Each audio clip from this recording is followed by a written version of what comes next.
Yeah, he started his trail now. He's working hard to get to his 10. So he's actually on his third speech. 9. He's on his 9th speech. He's 1 away from 10. He's almost there.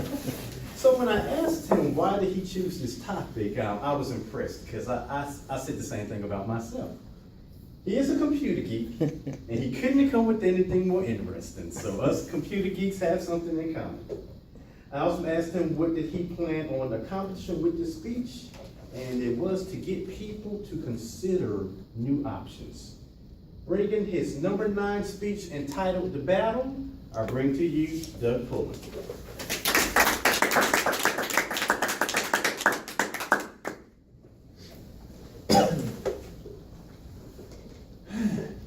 So what are some of the good things that you think of when you hear about Apple devices? Anybody? Clean. Yeah. Slick. Popular. They make some great products that are just beautiful. They make some of the thinnest, lightest, and most well-engineered products on the market. And people love to use their products because they just work. They're easy to use and intuitive. Today, I'm here to try to convince you that maybe Android devices are better. And a couple of the reasons why are durability, features, and extendability. There's some things that you can do with Android devices that just aren't possible with Apple devices. First thing I'm going to talk about is durability. Now granted, Apple products are beautiful, sexy, but have you ever dropped one? Not so sexy anymore after you drop one.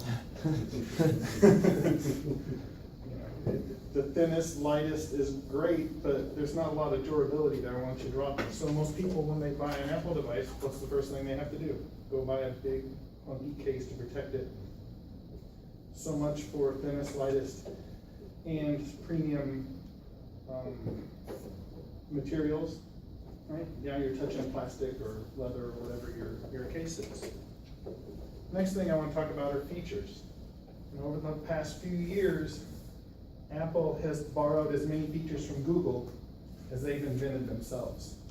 From the notification screen to widgets to customization on the keyboards now. Apple has a long history of borrowing ideas from other companies and never giving them credit. Back in the early 80s, Steve Jobs was visiting the Xerox's Park facility in Palo Alto, and he had heard rumor that they had this special lab that had all these cool gadgets in it. And when the management there took him on a tour, they conveniently skipped that part of the office. So Steve Jobs, being Steve Jobs, sat down and said, "I'm not leaving until I get to see the good stuff." And the managers at the park facility were like, we're not showing it. And he's like, well, I'm not leaving. So they called management on the East Coast, which didn't quite understand what they had in-house. They said, let him see it. So he went in, and what did he get to see? Got to see the windowed graphical user interface, first one. Got to see the mouse. Got to see a laser printer. Got to see the first token ring network. Incorporated quite a few of those things into the Mac line later. But they never really kind of gave credit to seeing that at the park facility. Next thing I want to talk about is, for features, is voice control. Siri's problems are well documented. She's not very accurate when she transcribes your voice into text. Whereas Google Now is very good. Not 100%, but much better than Siri at converting what you say into text. The other good thing about Google Now is that you can use it offline, and you can also use it hands-free. All you have to do is say, okay, Google, up it goes, and you can start talking. The last feature I want to talk about, which we're probably going to get some good giggles on, are maps. I think Apple Maps is well documented that they've had a lot of trouble over the years.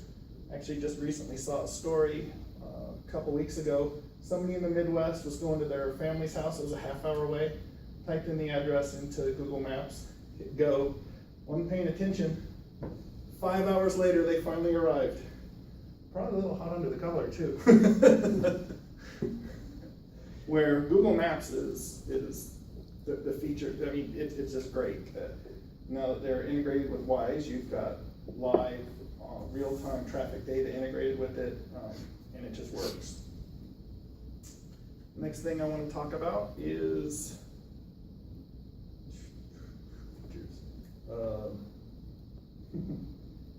extendability. So when you buy an Apple product, you get what they give you. Whereas with the Android devices, you can change things around. For instance, most Android devices come with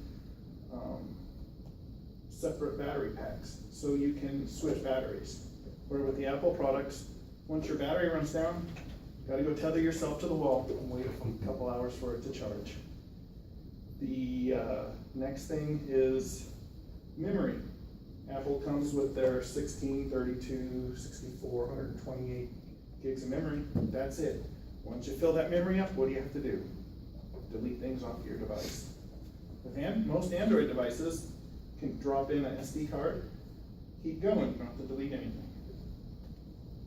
So with that, I think that the Android devices are great all-arounders with the most options available.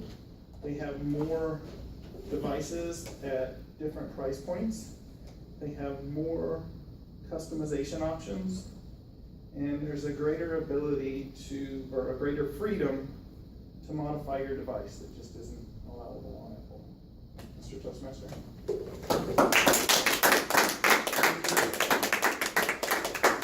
Thank you so much for that, Doug. I look forward to actually having some lunches with you where we can talk about that. We might need to do dinners because it sounds like we'd be talking.